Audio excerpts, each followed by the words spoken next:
This podcast is brought to you by Guerrilla Podcast Syndicate, powered by Kangaroo Fern Media Lab. Kangaroo Fern is Australia's independent video and podcast management agency with the mission to help individuals and entrepreneurs to start their own podcasts and harness the power of podcasting. Book now via www.kangaroofern.com. A Kangaroo Fern production. A Guerrilla Podcast Syndicate. Thing we can do is just get stops and run. Stops and run, guys. Push, push, push every time. Extra session with Kiko Malikdem tackles everything about the world of sports, especially the one close to the host's heart, basketball. Updates, discussion, clarification, name it. Extra session has it. Extra session with Kiko Malikdem.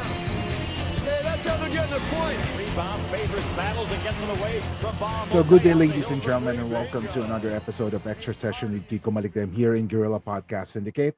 This is episode 3 of season 2, and today we're very fortunate to have with us a veteran basketball player. He played in the NBA for one season after being drafted 35th overall in the 1988 NBA draft. He was best remembered by the Philippine basketball fans with his stint with the crowd favorite Ginebra San Miguel in 1990. Ladies and gentlemen, Mr. Sylvester Gray. Good day, Sylvester. Hello. Hi, how's everyone doing? Chico, thank you. Yes, and I'm happy that you were able to, join us. What's keeping you busy nowadays? Well, my base is Europe, Italy. Uh, I do personal training. I have my basketball camps. I also continue to play with the over 50. There's a national team in Italy, but Mhm. since the COVID has come around, we haven't been able to do our thing. But at my age, I'm still playing, and it's a great life for me. You know, uh, Before we start recording this, I was telling you that it seems that you haven't changed a bit, and it seems that you're in tip-top shape. What's the secret of that? Um, Trying to keep a clear mind. Growing up in the rules of America, Memphis, Millicent, Tennessee. Growing up in a basketball or athletic environment. That has always stayed with me until today. Growing with great players. Just staying active. Not trying to have too much pressure during this time or in the past because I know pressure is real. So it's just something that I do, and I thank nature for giving me this opportunity to stay this way. Thank you. Yeah, I see. So, you played. Yeah, let's talk about your colorful basketball career. How did you actually start? For you, were you really a basketball loving guy when you were still a small boy? Um, I wouldn't say basketball. I would say I was an all around athlete. Uh, Baseball, football, running track. Whatever sports that was around during my time. I was in it. Like I said before, I came from an area, a small area in Millicent, Tennessee, where the athlete was so abundant. Mm-hmm. And growing up in an environment like that, you can't help but to catch on and see something and continue to do it. So as a child, uh, athlete and sports was something that I grabbed onto early, and I enjoyed it. So I just continued. Mm-hmm. I see. Now, uh, what made you choose? You played college ball in Memphis State University. You know, Right? uh, what made you choose to play for that school? Were there other schools that courted you? Yes. Fun you mentioned that. I was just reading some articles of mine from the past, and I read up an article where my mother had stated that there were so many colleges that was after me that she had to change her number. And so and choosing Memphis uh, Memphis State University. It was a great program back in the days, and just to stay in my hometown amongst my family and friends, uh, it was there. I mean, there was no reason to go any other place in the nation or the country, so I just stayed home. I see. So it's near to your place. That's why you chose Memphis. Now, um, you played for the Miami Heat in the 1988-89 season, wherein, Right, if my research is right, you played for around 55 games. How was right. the experience of playing in the big league? So that's um, a heavy question for me right now, just because I was still uh, a young child.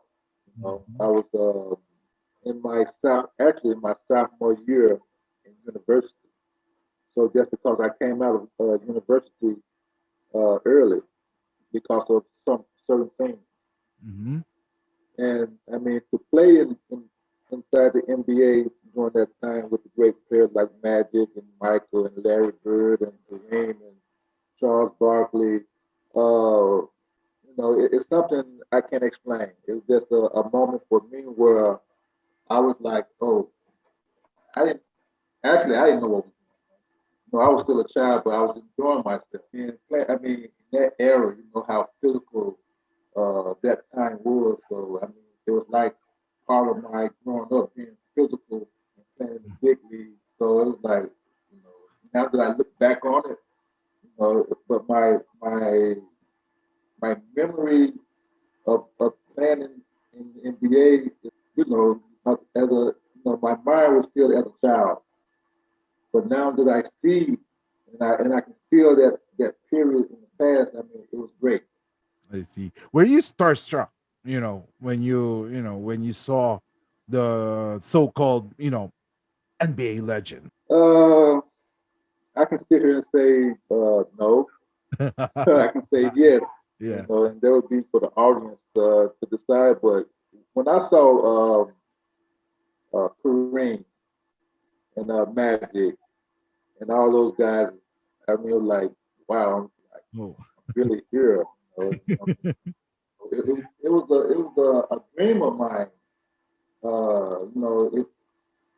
If you had the opportunity to read my newspaper clippings, where Mhm. I stated, it was like I stated in my childhood days, like I'm going to the NBA.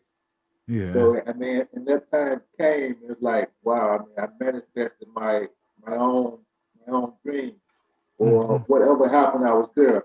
So I mean, it was like, wow. I mean, I thought I was big, but seeing like Karl Malone and Yeah. uh, Kareem and all those guys, Elijah one, it was like, wow, I made it.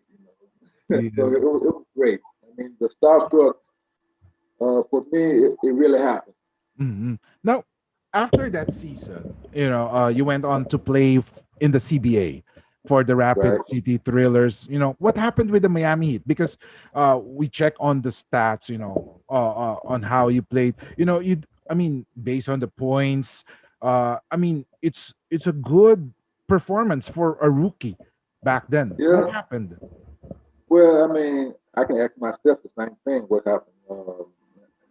To this day, I don't know. Mhm. I know I had a very productive season in the Mm.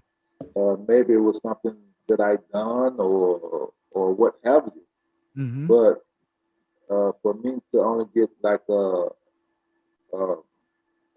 1 year chance to prove myself, I think it's kind of a raw deal for me. And whoever did this uh, juggling around and things like that, maybe it was a 1 year deal for this guy coming from a small town.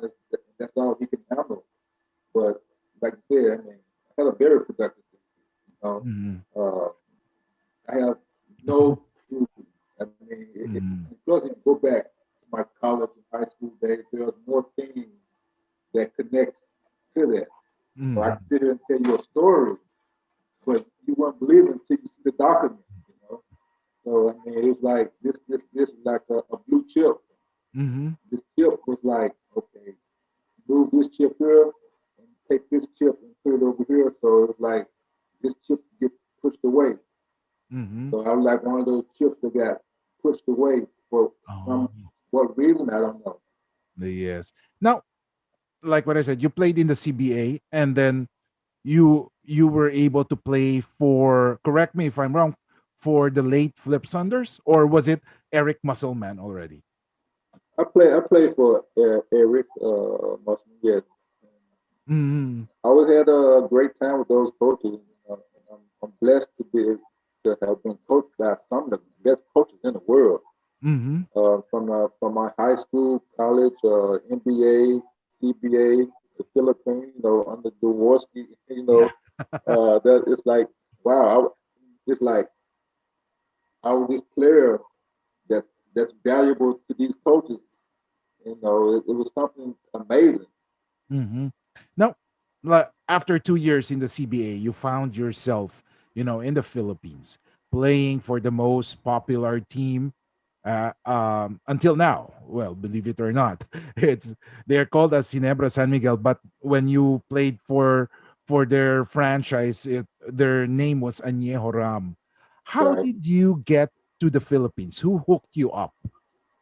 man. That's a question I have no clue. I can never answer that, Kiko. I mean, I'm just I'm just going along with the program. Mm-hmm. I was there. The steps. Who knows what the future holds? And here I am today talking to you about these things. I mean, I have no idea how I ended up there, but I thank whoever. It was wonderful. It was a wonderful experience. I see. And how what is it like playing in the PBA? Um, I was enjoying myself in the CBA.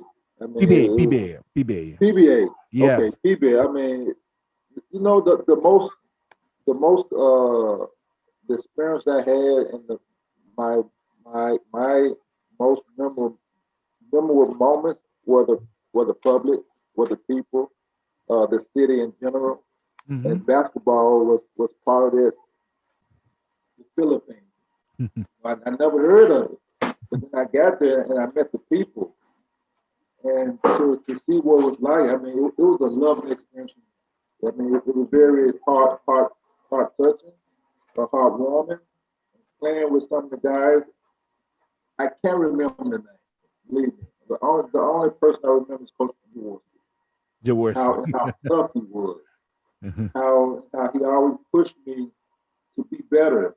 I mean, today I always want to talk to him because I was still young, even though when I was there at that time.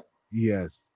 As I grew older, I want to talk to all these people that I had a connection with. Mhm. So And if you look at Coach Jaworski, hello. yeah, well, would you believe that he became a senator? Yeah, I heard that at one time. Yes. And how was Jaworski or Senator Jaworski as a coach? You said he was like a great coach to you. Was he a strict one, or was he somehow a laid back person? Both. He was very demanding, Mm-hmm. and he was very a nice person. Mm-hmm. Loved me personally. Like I said, I had a chance to play with some of the best coaches in the world. He was one of those coaches that I can put in the same on the same plate as my high school coach, Mm-hmm. my university coach, my NBA coach, and all the Mm-hmm. coaches that I've been underneath here in Europe, Italy. So all these coaches that I played with and also underneath, they have always been aggressive but loving. I mean, Mm. they Yes, know they knew what they was doing. I see. Now, you were a fantastic reinforcement or import for Añejo Ram. You were averaging, I'm not closing, but you were scoring around 30, 40 points. But the season ended in a controversial manner. Could you recall what happened with the walkout? Can you walk us through it? What was the discussion? Did you want to play the game, finish the game, or were you one with the bosses to proceed with the walkout? I What didn't. can you I can't. recall then? I can't recall. I mean, I was reading about it at some point Mm-hmm. about the controversy, just because Mm-hmm. uh, it was the foul they were giving me. I was in foul trouble. Mm-hmm. And then there was a situation before they was talking about my height and things like that. Mm-hmm. And I guess at that time we were Oh, too strong yeah. for the league. We were too strong for the league. I Yeah. think we were playing uh Bobby Parks. Yes. The late Bobby Yeah, Parks. Yeah, the late Bobby Parks. yeah. He's also from Memphis, so Yes. we were from the same Oh, area, yeah. right? And I mean, I can remember something like again, my mind is not Mm-hmm. there. Yes. So I mean, but I remember it was a tough game. I remember the fans and how hard it was and things like that. I mean, and to walk out, I think that was the first time that happened in the PBA. Yes. It was Yes. a walkout. In a So I've finals, been, I mean, it was a hard nosed game. I mean, I can remember the shouting fans, and I mean, to be in a situation like this with so many people around, I mean, it was like Mhm. amazing.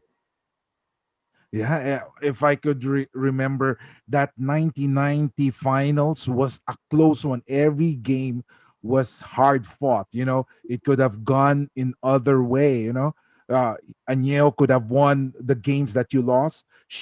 Formula Shell could have won the games that they lost. So it was a balance. The finals was featuring balanced teams. How was the Right, how was how did you communicate? I mean, during the finals, of course, you said Bobby Parks was from Memphis also. So somehow the two of you are connected. Were there, at the time where there were trash talking between the two of you? no, I mean, I'm not that type of player. Mm-hmm. I enjoy playing the game. I Mm-hmm. enjoy playing the game 110%. Mm-hmm. I mean, when I play, I play. There's not so much talking and things like that because uh, I remember from the NBA, it was Larry Bird and also Kareem Olajuwon. Yes. They say to me, "Don't waste your breath." You know, that's because you're gonna need that later on. So it was this. I always played the game, so that's it. Mhm. I see. And then, I couldn't. Good thing that you help us remember. I know you were one of the controversial imports at the time because of the height. I Right, remember that. That was a funny thing. But then, the PBA at the time were very conscious with the height limit of the imports. right. Yeah, and uh, now, after the tournament, you found yourself playing in Europe and then back in the CBA. A lot of people were wondering, why didn't you come back in the PBA? Especially, I mean, you had a good performance. I mean, you had a problem with the schedule, or no one called you up? No one called me up, and Oh. maybe because I didn't have uh, great representation with my agents or things like that. Mm. Again, business and things like that. I had no clue because Mm. coming up in a small town Mhm. in Tennessee, Milton, Memphis, Tennessee, I was more miseducated on business and things like that. I was just a child enjoying life, playing and not looking at the business and anything like that. Oh, that Okay, Are you a podcaster who's getting frustrated because your show results are not in your favor? Are you losing hope because you feel like podcasting doesn't help you generate income? Are you a podcast service provider who is struggling to meet your clients' expectations? If yes, head on to www.podkai.com. Book a call with the founder of Podkai Media, Kai Villanueva, and get clear and proven strategies to earn through podcasting. That's why a lot of fans. I'm not at that time. I'm not an Ginebra fan or a Neo fan, but I was more of a Pure Foods fan before. Uh, I was wondering why hasn't Sylvester Gray come back? Well, he was a great import, and he could. I would loved to come back to there. I would enjoy coming back because I mean it was the people, it was Mhm. the people that I really enjoyed. Yes, and then uh actually after 1990, the you were able to surprise a lot when you came back to play for Alaska. How did it happen? It took you 7 years to come back. It was a long time. I mean, it was if the thing was up to me, I would came back every year. You know, Yeah. but seeing things now, um, how things work with the business and the movement around with the players and things like that. I mean, I can see Mm-hmm. maybe sometimes a player is too strong or too popular where the Mm-hmm. system just don't want you. I can speak on that on another level, from high Mm-hmm. school, from college, NBA, and so on. Mm-hmm. Sometimes a person in general can just be too valuable. Mm-hmm. You can outshine someone without even playing the game. I see. Now, uh, you receive. I mean, you played for Alaska, but then during the middle of the tournament, if I'm not mistaken, semifinals, something like that. I mean, you left. What happened after that? I don't know. I have no clue, Kiko. What went on back in those days? I mean, really, I have no clue. I don't know why I left or who pulled me away. I have Mhm. no clue. Really, Oh, it puzzled me a lot. oh, I see. I mean, you were playing good at that time, So basically, you were. I mean, the news. I mean, when we did some research, you left something or you were replaced. So actually, you don't have clue for that. Mm. Me either. I mean, I'm with you. I have no Mhm. clue what went on, and still, but I kept moving. I kept going on with my life, and didn't let anything like that stop me or him to pull me down. I see. And then you continued playing until the late part of the 2000s. So around 2000 to 2010. I mean, what was the turning point in your career that made you think, it's time for me to retire? Well, I mean, retire. I think I retire when I'm dead, because I'm still playing. I'm still healthy and I can still run, jump, and shoot. So I Mhm. mean, retire is something maybe someone said, I again mean, in the league stop they put it playing out. basketball professionally, something like that. Yeah, I mean, I think the league pushed me out back in Oh, okay. 2000 and 2006. That's Hmm. when I actually stopped playing professional. I see.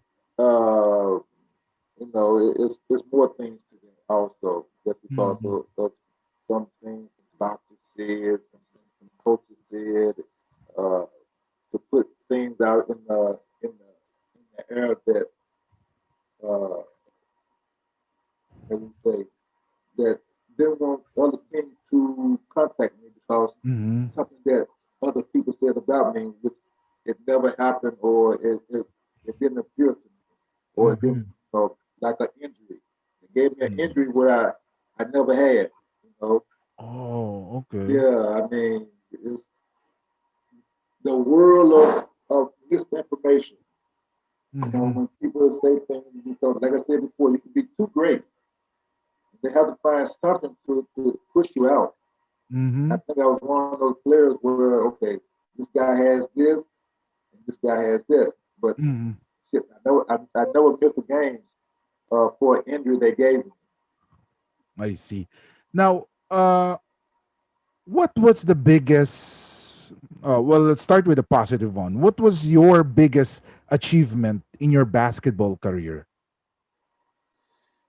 Oh, great question. I can go back to high school. Mm-hmm. Uh, I feel like my high school days was my glory days, just because of being named Mr. Basketball in Tennessee, Mm-hmm. uh, being being one of the best players for Gatorade. Mm-hmm. You Oh. know, and yeah, and things go on. You know, I was the best freshman when I made it to university. Mm-hmm. Uh, I mean, it's just many things put together. I just can't uh, choose one, but it was my high school days that actually started the wheel to roll, because everything, being one of the top 25 players in the nation. I see. And then Uh, so of course, with your biggest, the achievement that you have in your basketball, what is the biggest disappointment in your career? What do you think? I don't have any. The Mhm. my my thing is the disappointment is how people uh, it push me away, or X me out for no reason. Mhm. And that's a very disappointment feeling for me. I'm pretty sure there would be a feeling for a lot of people. You know, Mhm.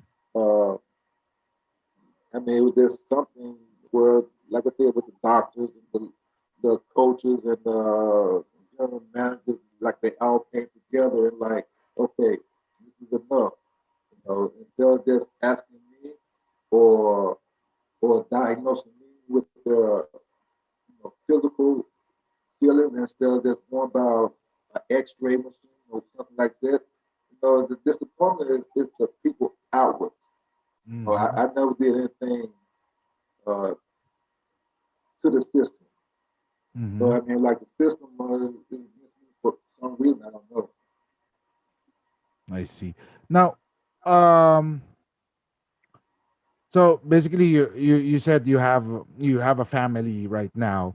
Do you have any children that that would like to follow your footsteps as a player? Well, I mean, I have, but to follow my footsteps, I wouldn't say that. I would like them to, do their own steps. You know, whatever Mhm. comes to them and what makes them happy, and things like that. So it's up to them. You know, I laid the foundation for,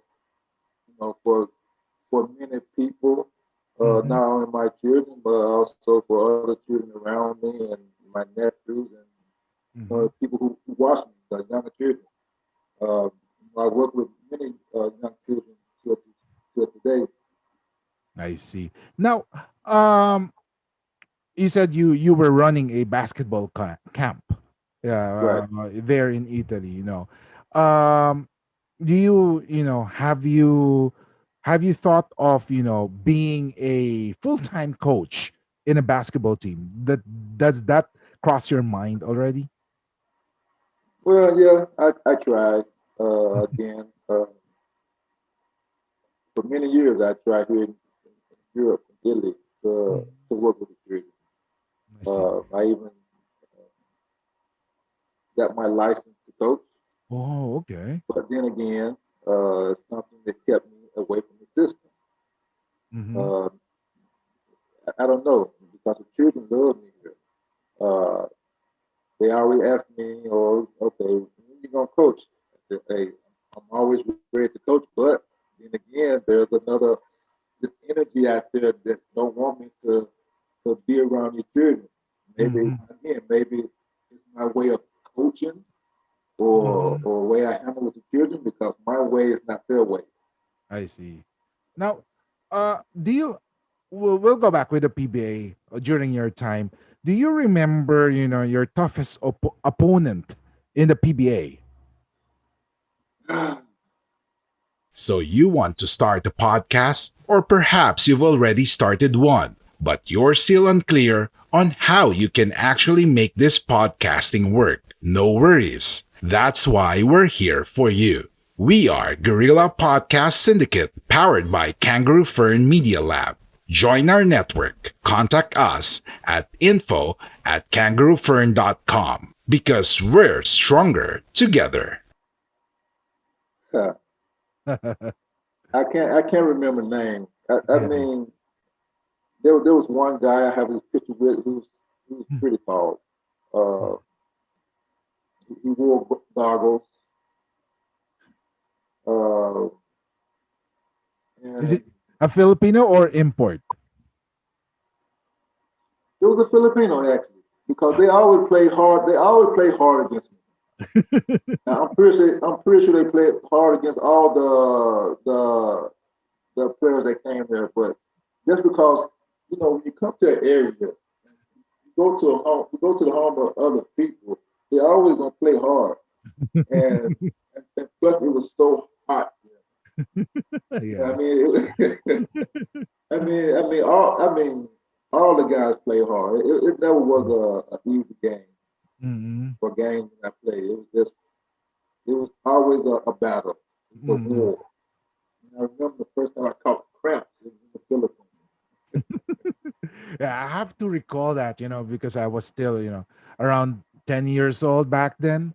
So I would have to recall all the players that has goggles at the time when you were. Yeah.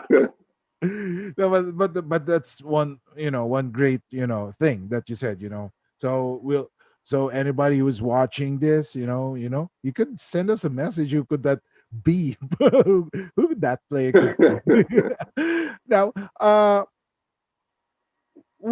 mean, uh if ever there would be some offers from from Philippine basketball that would entice you to return to be, let's say, a consultant, a coach, or a trainer, would you grab that opportunity? Yes. Yes. Without a second thought, I would come like Hmm. that. Yeah. Just because of the feeling that I have for the people, Hmm. how well they treated me. Hmm. I mean, even when I was around on the streets and I see little children around, because that reminded me of myself when I was a child. Just Yeah. running around having fun and you don't have no thoughts.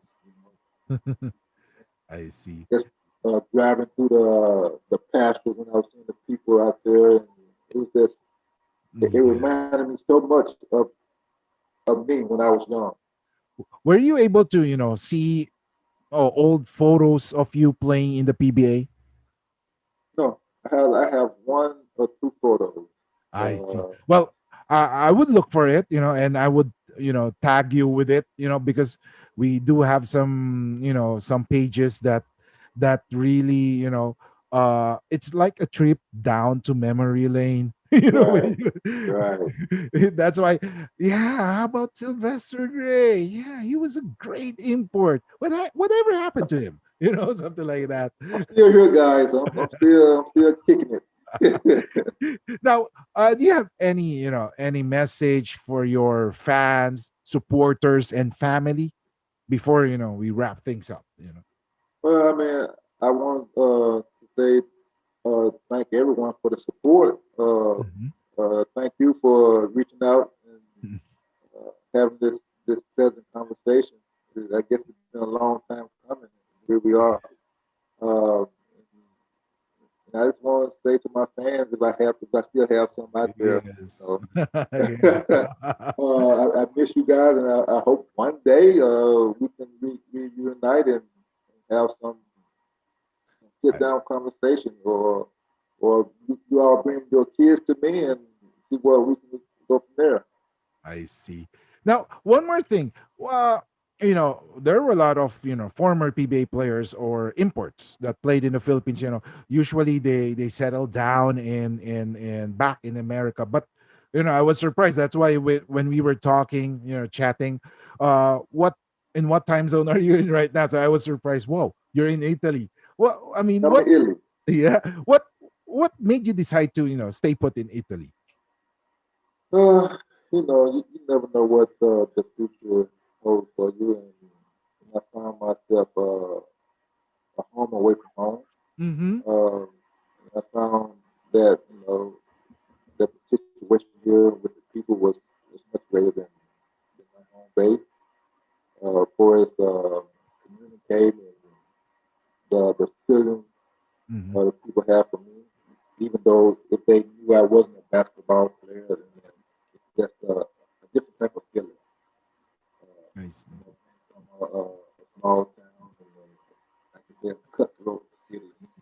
I said it's cutthroat because going up there and my experience there is just terrible. And coming here and seeing men and living here is just another like Mhm. another home for me. Okay. Now, so you have before we wrap things up, this is somehow, I was like what I said earlier, I was just like 10 years old when you first Right. arrived in the Philippines. So this is somehow like nostalgic, feeling nostalgic right now. And of course being exposed to basketball when I was still a child, having to talk to a former uh PBA great import. This is Thank somehow you. a great privilege for me. And you have any final messages, or you to everyone before we wrap things up? Uh, just stay healthy, stay positive. If you can in your mind, it's not too much to say people because people don't be who they are and do what they want to do. Um, maybe the children who's watching, just stay strong, keep working. Uh, talent is not talent. To have talent, you have to work for it. You have to work continuously every day if you want to be great in whatever you do. And I say I love everyone that support me, and who don't support me, they can go the Okay. other way. Okay, so I thank you, Pico, for reaching out and having this wonderful moment.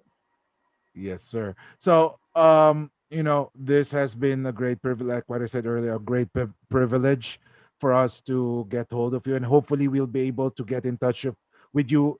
Uh, I know you're very, very busy with your schedule, and I'm so happy that I was able, to get in touch with you. So, that wraps up our episode. Just like I said, a small talk, chit chat, trying to reach out with the former PBA greats. And I would like to thank you again, Mr. Sylvester Gray. Thank you for Thank you, spending time Pico. with us. And indeed, it was a great honor for us to have you in our podcast. So, like what I said, everyone, this has been Kiko Malikdem in behalf of the Independent Guerrilla Podcast Syndicate Philippines. Games are always exciting if there is extra session. Run. Thank you for listening. Make sure to visit our website at www.guerrillapodcastsyndicate.com, where you can subscribe to the show in Apple Podcasts, Google Podcasts, Spotify, Stitcher, or via RSS, so you'll never miss a show. While you're at it, if you found value in this show, rate and review this podcast and share it with your friends. You can also join the conversation with Guerrillas RV on Facebook, Twitter, and Instagram. Please consider on making a donation to help us keep making the podcast you love. If you have any questions, feel free to reach out to us.